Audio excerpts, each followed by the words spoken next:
Hello everyone, welcome back. Today we are doing a deck tech for Ghalta Primal Hunger, but this is not a typical deck tech. I was thinking to myself the other day, is a commander deck, or could a commander deck be good if it's only rares and mythics? Like, surely there are so many useful commons and uncommons that can really make the decks go wild. But can it still function with only rares and mythics? And not only can it function, but will it be good? Let's decide that as we go on. Ghalta, she's a 12 mana 12/12. She costs X less to cast, where X is the total power among creatures you have, and she has trample. Let's talk about her. Why do we want to play her? Because she is a 12/12 for 2 with trample. Like, the nice thing about Ghalta is the game plan isn't really just play Ghalta. It's just incidentally we're playing mono green, and it's like, oh, we have total power 12, Ghalta costs 2. Here's a big scary 12/12. And it's nice because we also don't really need to worry about commander attacks too much because, as in mono green, we have big scary creatures. She's also really good just for winning with commander damage, like attack twice and the game's over. Here's the game plan. We don't need her, right? She's just a big dude. Early game, we're going to get down small creatures and ramp. Mid game, ready, we're going to get down medium creatures and ramp and attack. And late game, we're going to play big creatures and attack. We're really mono green. That's just the play style for a big stompy deck like this. Channel and deck stuff, the deck is pricey. Unsurprisingly, when you play only rares and mythics, it costs $722. But if you do want to have only rares and mythics, get the rares and mythics you need from the link right down below. Helps me grow, helps the channel, all that good stuff. And as always, like, comment what you think of it, and subscribe. Let's talk about Planeswalkers. We have Nissa Ascended Animist. We can pay 7, we can pay 5, probably just 5. We can plus her to make an XX, where X is her loyalty. Depending on where it starts off, we're getting 8/8, or we're getting just like, I don't know, 6/6. Or we can minus her to pop an artifact or an enchantment. And then finally, if we want to, depending really when we play her in the game, we can -7 her until end of turn. Creatures you control get +1/+1 for each forest you control, and trample, right? So if we get her kind of early game, we're just going to really just whip her out and just say, okay, we're going to start making tokens. If we get her late game, we can just use her as a big kill spell almost right away. Or we can just, keep going nuts and make even bigger tokens. Nissa Who Shakes the World. We're mono green, so whenever we tap a forest for mana, we get an extra mana. Then we can +1 her to untap one of our forests, make it a 0/0, put 3 1/1 counters on it. And it has Vigilance and Haste. The really cool thing about this is, especially for Ghalta, right, we're turning our lands into 3/3s that also tap for double. So functionally, this one land is now giving Ghalta essentially 5 mana, which is really good. Really, just the static ability is great. Plussing her is really good. And then you get an emblem if we minus her somehow to make our lands indestructible and get all of our basic forests onto the battlefield. Not basics, it's just we only have basic forests in this deck. Vivian's Monster Advocate I like because it's kind of a buy one get one free. You can look at the top card of your deck and cast creatures from the top. You can +1 her to make a 3/3 and give it a Vigilance, Reach, or Trample counter. In my experience, usually just Vigilance or Reach if you just need blockers. But the real appeal is when you -2 her, the next creature spell you cast this turn, search your deck for a creature card with lesser mana cost, and then just put it into play. So it's really like you play her turn 5 or whatever, plus her, make a blocker for her. And then the next turn, you play a land, have more mana, -2 her, play a big stink, get a smaller stink for free. Going into creatures, we have Beast Whisperer. Whenever you cast a creature, draw a card. Hey, we're kind of a creature deck. Birds of Paradise, taps for any color. It's flying 0/1. It's a tremendous just mono green staple.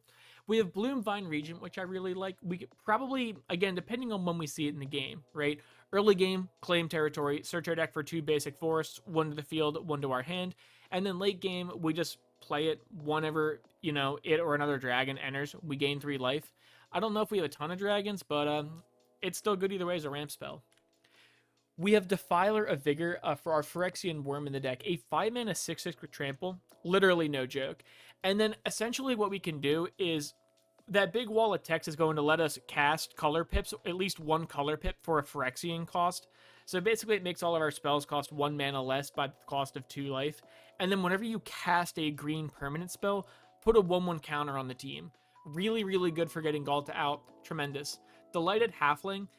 1 mana 1/2, taps for a colorless or a color of any color to cast green spells, and makes Ghalta uncounterable. That's really the big takeaway with it. Our legendary spell is uncounterable.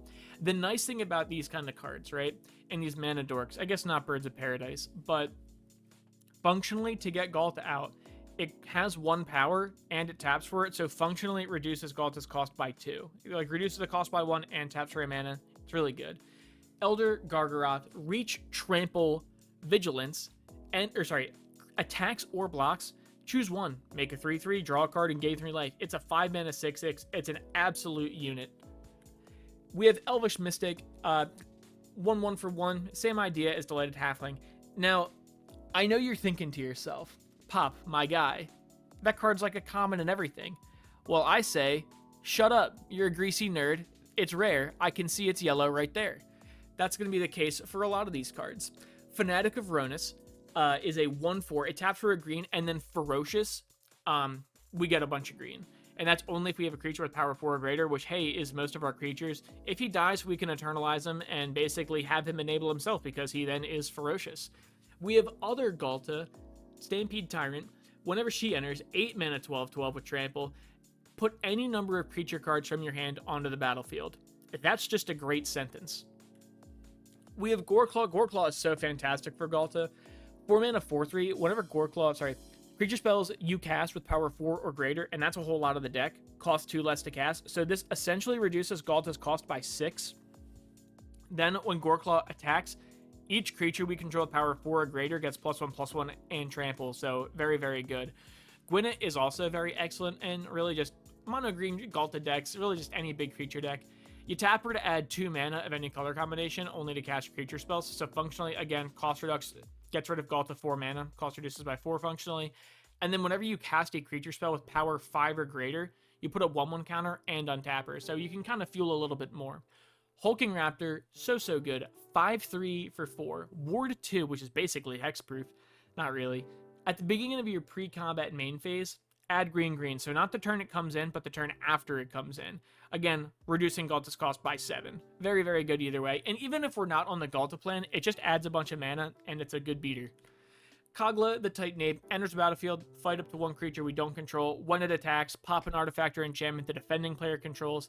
If we have a human, we can pay 2 and bounce the human to our hand, and then just give Kogla indestructible. Really good. A lot of the times when I play Kogla, he just comes in, kills something. Maybe he attacks and pops an artifact or enchantment. He's really good. He's basically a kill spell. Mana Gorger Hydra is going to come in as a 1/1 with Trample for 3, but whenever any player casts a spell, we put a 1/1 counter on Mana Gorger.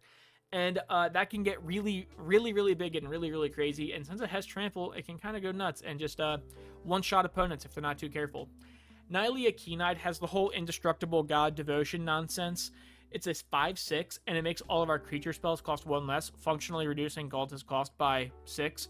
And then we can pay 3 mana to reveal the top card of our deck. If it's a creature, put it in our hand. Otherwise, kind of surveil. Then we have Ojer Kalsum, the Deepest Growth. Ojer is a 5 mana 6/5 trample. When he deals combat damage to a player, reveal that many cards from the top of our deck. Ideally 6. So let's say we attack for 6. We reveal the top 6 cards of our deck, and we get to put a land in and a creature in for free. And then if Ojer dies, he comes flipped back as this land that just taps for a green, and then we can pay 3 mana and tap it to flip him over, only if we have 10 or more permanents and only as a sorcery. But honestly, like, that's pretty easy. Outcaster Trailblazer is also really, really good, right? We're kind of a big mana deck, and also just big dudes. We can plot it, we can hardcast it. When it enters, add 1 mana of any color. Then whenever another creature with power 4 or greater enters the battlefield under our control, we draw a card. Really good because we can plot it and then play it the next turn, get an extra mana for free. Or we can just hardcast it and just start playing creatures and drawing a bunch of cards. Reduces Ghalta's cost by 4, kind of the 5 if you want to add the extra 1, so really cool. Railway Brawler also has plot, Reach, Trample. Whenever another creature enters the battlefield under your control, put X 1/1 counters on it where X is its power. So the cool thing about Ghalta is she's a 12/12, so now she's a 24/24, which is pretty neat. Really same thing with every creature, right? Screws is going to enter as a 4/4, a Savala is going to enter as a 4/5. Well, they enter and you put all the counters on it. You guys get it. Screws is just a really good way to eat graveyards. If we have like a problematic graveyard, reanimator, whatever opponent going on, we can just get rid of it, and then if it's creature, put counters on it, gain some life. Very good. Really just to have that like on a stick. Selvala, whenever another creature enters the battlefield, its controller may draw a card if its power is greater than every other creature.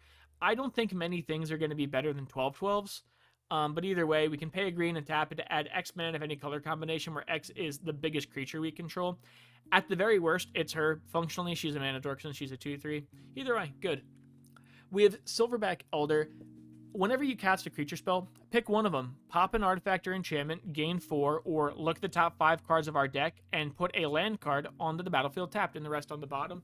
He's really good just at any time almost. Really, maybe not early game, but like late game, like all of our guys are, when we cast them, are having like a benefit.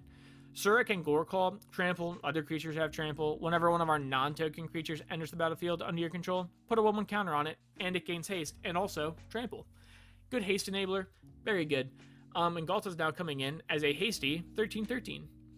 Topiary Stomper I really do like, just 4/4, enters the battlefield, search your deck for a basic, can't attack or block unless we have 7 or more lands, but it does reduce Ghalta's cost just because it is still a 4/4, so that's also pretty good. We have Uvenwald Tracker to have target Ghalta fight target creature we don't control. Ghalta doesn't lose fights, she's very mighty. We have Vorinclex just to make everyone upset. 8 mana, 7/6, the double our mana, and also kind of half our opponent's mana in a weird roundabout way. Man, people hate Vorinclex. We do have Zopendrill, Hunger Dominus, reach 4/6 for 7 mana. At the beginning of each combat, everyone's combat, double the power and toughness of each of our creatures. So Zopendrill by itself, when we go to attack, will be an 8/12, which is pretty neat. And then Ghalta is a 24/24. We can pay 2 mana, really, realistically. We're going to pay 4 life and sacrifice 2 other creatures to make Zopendrill indestructible. That's really if someone like wants to wipe the board or whatever, we can at least save Zopendrill. Going into that's not creatures. That's, I should have put sorceries there. That's crazy. How'd that happen? Contested Clause. 2 mana, target creature you control deals damage equal to its power to another target creature. If excess damage was dealt this way, discover X where X is the excess damage. Ghalta is massive. All of our creatures are massive. It's just going to laser something. Very good. And then we're kind of going to get like a freebie out of it. And that could be something really cool of just like, even if we're like, all right, Ghalta, like, I want you to kill this 5/5. Let's discover 7 for 2 mana and a kill spell. Explore. You're probably thinking, hey man, Explore's not a rare. That card is like a common in almost any set. And I say, shut up. It's gold. I see it right there. You can't prove me wrong. Draw a card, play an additional land. It's ramp, card draw. Pretty good. Finale of Devastation. I'd like to think that's just Ghalta there in War of the Spark. That's my own thing. I think it is. I don't know. Either way, right? Search your deck and or graveyard for a creature card with CMC X or less and put it onto the battlefield. If you pay 10, creatures you control get +10/+10 at least in haste. So it's a tutor. It's a pay X tutor, and if you pay 12 mana for this whole thing, your guys get +10/+10 in haste. Very good. We have Genesis Wave also under creatures. Huh, that's crazy. I wonder why I didn't fix that. Anyway, I probably forgot. Genesis Wave, green, green, green, X. Reveal the top X cards of your deck. You may put any number of permanent cards with mana value X or less among them onto the battlefield, and then put the rest that weren't basically played into the grave. We're pretty permanent heavy. We don't have a ton of non-permanents, other than, of course, the ones I'm showing now. But either way, it's a great way to just flood out the board.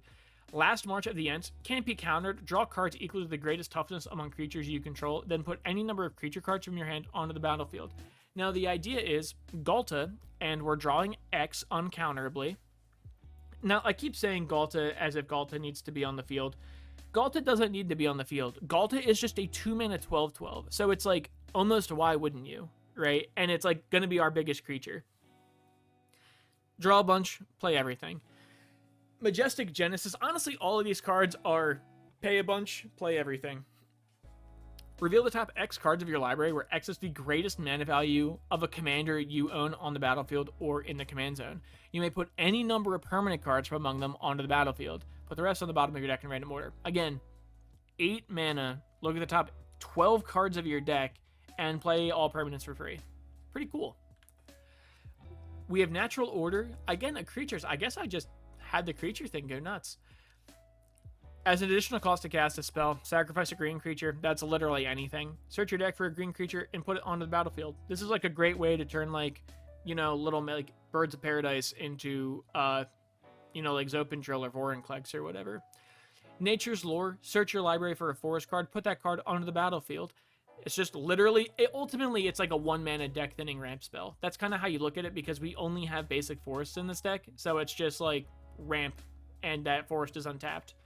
Selvala Stampede is such a lose-lose. I love this card. Starting with you, each player votes for wild or free. Reveal cards from the top of your deck until you reveal a creature card for each wild vote, and then for each free vote, put a permanent card from your hand into play. Assuming we're in a pod with 4 people, including us, this is just a 4-for-1. It's so good. Finally, we have Turn Timber Symbiosis. Look at the top 7 cards of your deck, put a creature from among them onto the battlefield, and if it costs 3 or less, put 3 counters on it, and then it's a land on the backside. And we want a Shrubbery. It's just 3 visits. Funny enough, search your deck for a forest card, put it onto the battlefield, and then shuffle. Very short, sweet, to the point. Same exact thing as Nature's Lore. Going into instance, we have Beast Within. Now, I know you're thinking, man, Beast Within is like an uncommon in like every single thing I see it. And there's no green, there's no gold or red symbol to prove it. Well, I say, shut up. Look in the bottom left. There's an R. That stands for rare. That's a rare. We're still on theme. We have I was gonna pass it. Beast Within, pop a permanent. They can have a 3/3. Get rid of any permanent. They can have a 3/3. Who cares? Berserk is very good. Cast it only before the combat damage step to just make a creature big. Ideally, we're giving Ghalta +12/+12, and then we're just killing Ghalta because it attacked, but someone's dead, and then Ghalta costs 2, so it's kind of like, oh well. Heroic Intervention. If someone wants to nuke, we can give all our guys Hexproof and Indestructible. We Return of the Wild Speaker to draw 12 cards, ideally with Ghalta at instant speed, or we have a giant +3/+3 to the entire board. I don't think we have like any humans. I don't think we have, or at least I can't think of any. Maybe Laser Trailcast, whatever its name is. Smuggler Surprise. It has Spree. Honestly, the way I look at this card is at least 6 mana instant, put 2 creature cards from your hand onto the battlefield. Like, you just cheese in 2 creature cards. Ideally, if we could do everything, that'd be nice. I guess at the very least, we're doing 2 mana, give our big creatures Hexproof and Indestructible just as a baby Heroic Intervention. Ideally, we can do everything, but the big, like, at the very least, like, we're just going to put 2 creatures into play for free. Going into artifacts, we have Arcane Signet. That's rare. Can't tell me it's not. We have Commander's Plate to give Ghalta +3/+3, or really anything +3/+3, and protection from everything but green. Ghalta costs 3 to equip, everything else costs 5. Emerald Medallion, we're mono green, fair enough, right? Herd Heirloom adds 1 mana for creatures, and then we can give a big creature trample, and then whenever it deals combat damage to a player, we draw a card. So it's a mana rock when we need it early game for creatures, and then just like late game, we can use it to draw cards and just give our dudes kind of evasion. Lumbering Worldwagon is very, very cool. Power is equal to the number of lands we control, and then whenever it enters or attacks, search our deck for a basic and put it into play tapped, so it only really fuels itself. Monster Manual, we have the Zoological Study, mill 5 cards, and then return a creature card from this way, milled this way to your hand, or we can just hard cast it for 4, pay 2 mana, you may put a creature card from your hand onto the battlefield, just add instant speed, just cheese it in right away. Again, it's really just, not even like a cost reduction, it's just like, I mean, at the very worst, right? The very worst, we're just like, hey, we have like Vorinclex that cost like 8, and now Monster Manual kind of makes him cost 6. Pretty good. Going to, no, we're still in artifacts, right? Yeah. Soul Ring is Soul Ring is Soul Ring. 1 mana, get 2, very good. Swiftfoot Boots, that's a rare, can't tell me it's not. We want to give Ghalta Hexproof and Haste. I put it over Greaves, really just because we have a lot of targeting spells, and we want to be able to do that. Tangleweave Armor is Living Weapon. Equipped creature gets +X/+X, where X is the greatest mana value among your commanders. Now, the cool thing about that is it doesn't matter where your commander is. It just checks whatever its cost is, because a commander is like a whole separate thing, right? So, like, Ghalta could be in the command zone, on the field, shuffled in your deck, in your hand, whatever. Someone else's table, they just took them off and ran away with them. This Tangleweave Armor is a 12/12, right? And it's going to give the equipped creature +12/+12. Artifacts, we have the Great Henge. Again, same logic as Ghalta. It never costs 7. It taps for green, green, and we get 2 life, and then whenever a non-token creature enters, we put a counter on it and draw a card.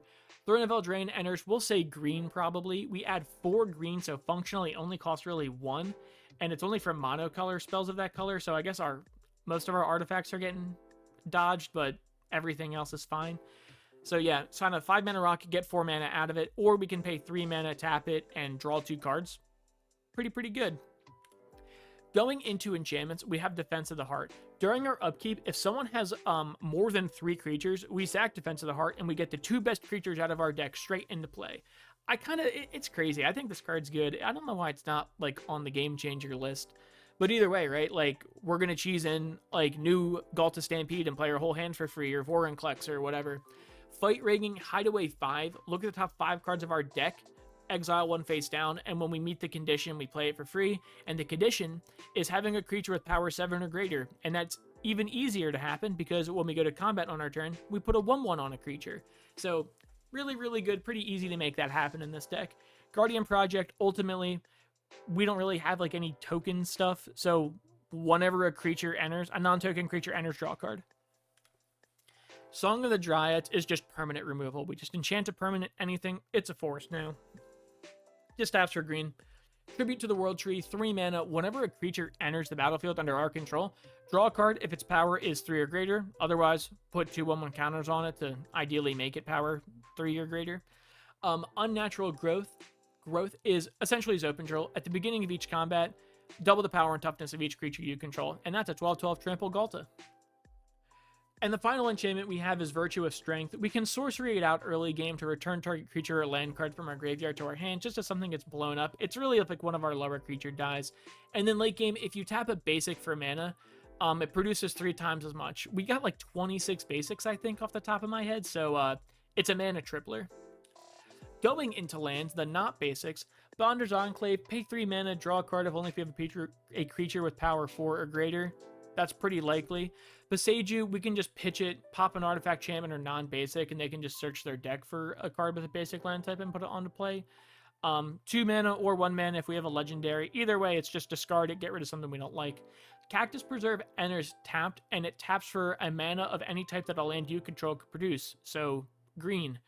Then you can pay 3 mana. Until end of turn, Cactus Preserve becomes an XX plant creature with reach, where X is the greatest mana value among your commanders. It's still a land. Hey, it's 12. You pay 3 mana to turn this land into a reaching 12/12. Castle Garenbrig enters tapped unless we have a forest. Hey, we're mono green.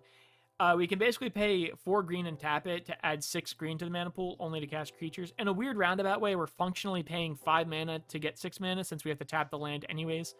Multiple Bridge, Hideaway 4, look at the top 4 cards, exile 1, you guys know the drill. Pay a green, tap it, exiled, you may play the exiled card for free, as long as you have creatures with total power 10 or greater. That's kind of the idea of this deck, right? Nykthos, we're mono green.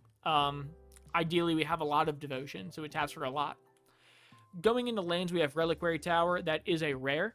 You have no max hand size, and you taps for a colorless. It's really just for cards that are like Return of the Wild Speaker, or if we're going nuts with Guardian Project, or any of the, say, Last March of the Ents. Like, we don't have to discard anything. Scavenger Grounds, sack it, a desert, exile all graveyards. Now, the funny thing is I put this card into decks just because it's like, oh, you basically pay 2 mana and tap it and sacrifice itself because it is a desert to exile all cards. But Cactus Preserve, that's a desert, so you can maybe get a 2-for-1, but probably just get rid of Scavenger Grounds. War Room, pay a life equal to the number of colors in your commander's color identity along with 3 mana. Ghalta is monocolor, mono green, so we pay 3 mana and 1 life to draw a card. And then finally, we have Witch's Clinic to give target Ghalta lifelink until end of turn, and he's a 12/12, or she's a 12/12. So 12/12 lifelinker, pretty good. Going into basics, we have 26, and I know what you're thinking. Man, basics are almost always common. Well, then how come that one's gold? Tell me that. And then how come it says it's a rare in the bottom left corner? That's checkmate right there. But that's all I got for you guys. Get the cards you need right down from the link below. Like, subscribe to the channel, and comment what you think of a rare Mythic tribal deck. That's all I got for you guys, and I will see you guys next time.